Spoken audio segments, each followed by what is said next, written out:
You know what? We all know this feeling when life gets too busy and we become too overwhelmed with what's going on, and everything feels so complicated that we just strive for feeling a little bit of relief from this all filled up schedule, from this intrusive thoughts that cannot leave us, and from this stress that we want to get rid of. And I have some things that I stopped doing or on the way of stopping to do that helped me become a little bit calmer and make my life a little bit simpler, which are exactly the ones that I want to share with you today. This one I realized when I was reading the 5th book that I hated, and this is give up the things that you do not enjoy. Of course, sometimes there are things that we have to do, but if there are some things that you're not obligated to do, that are not necessary, not contributing to your future in your life, then you may just give them up only if you do not enjoy them. There are no other reasons needed in order to drop a thing. For example, a book that you don't like, you have no obligation to finish it. Or a hobby that you took up, but a few months later you realize that this is not what you want to do for, I don't know, the rest of the year. It may also be a movie that you started, but you don't want to finish, but it feels like you already gave to it like 20 minutes, so you're obligated to finish it. No, you're not. You can just stop watching it. And list goes on and on. If you have any club that you joined that you don't enjoy, just drop it. If you bought something that feels like an obligation to wear or to use, you don't have to use that. You can actually get rid of it. Also, a nice question to ask yourself about some activity that you want to give up is, will I feel relieved when I will not have to do that? And this helps you understand whether or not this is something that goes from the heart or it comes just from the external obligation that you might feel, but that might not be true or real. The next thing that simplifies my life is to not hold the lists in my head.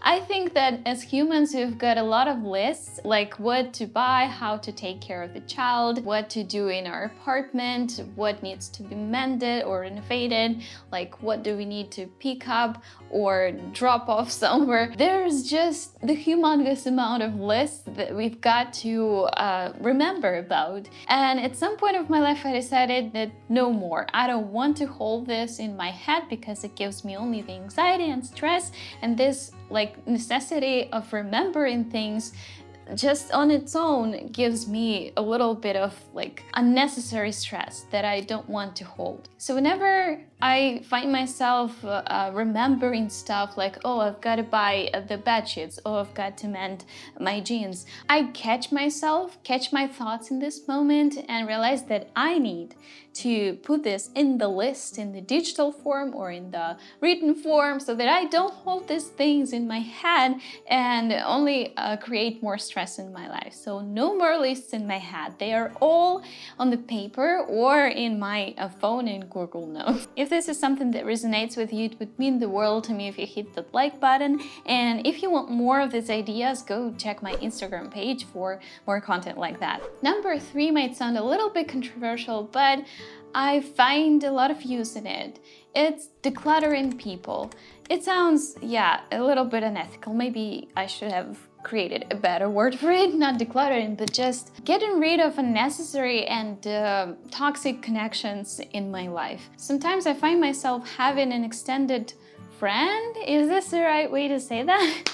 A friend that maybe I communicate once or twice a year, and our communication is all about how are you, what's going on, well, I now do this and that, and what do you do? I do this and that. Okay, I see, fine. The maintenance of these relationships takes time and takes energy from me, so I don't really see the obligation and the necessity to maintain the relationships that are not valuable for me. Especially I would recommend to declutter people that are somehow toxic in our lives, that come only for help, or that will not support us if we have a trouble, or will only need us to support them when they have a trouble. So yeah, it's a very fine line between taking care of people around you and being a good person, and creating boundaries that will protect yourself and your mental health. I want to just give you a little bit of food for thought in this area, because I just find that having a lot of people in my life that I have to constantly maintain connections with, it feels like a lot of stress and burden for me. So I find a lot of use in it.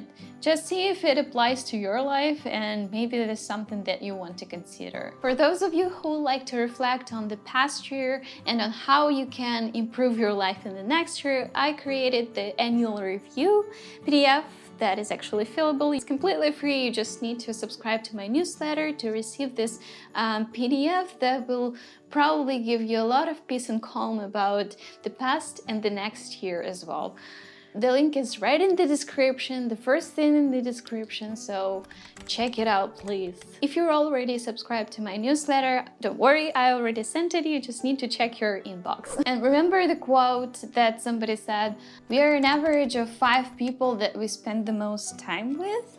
So just looking around and seeing who surrounds you is a good way to maybe start your next year, because this may affect who you are in the end of this year. Number 4 is don't be available for several things at a time. This can be applied to so many things in our lives. I don't even know where to start. Maybe I should start with a point in my life when I decided that I'm available for another course, so I bought it. I realized that I bought and I committed to another thing that I don't really have time for, and I've got like 10 more things on my plate. So how come am I supposed to have this whole time and energy for everything that I committed to? Now, at the point when I realized that I want to buy a new book, or start reading something, or start watching the several TV shows at the same time, or start multitasking, or start answering the messages while I, for example, create content, I stopped for a moment and realized that I should not be available for several things at a time. This is not good for my mental health, for my state of peace and calmness, and this only brings more commitments for my life that do not bring enough value. Because if you do several things at a time, your energy spreads and you cannot focus it on one thing and get like the most results of that thing that you're committed to. If you spread your energy on several things, the quality of each of these things is lower than if you just focus on one thing. I hope this makes sense what I'm describing right now. So maybe 2 books at the same time is fine, because I take 2 courses at the same time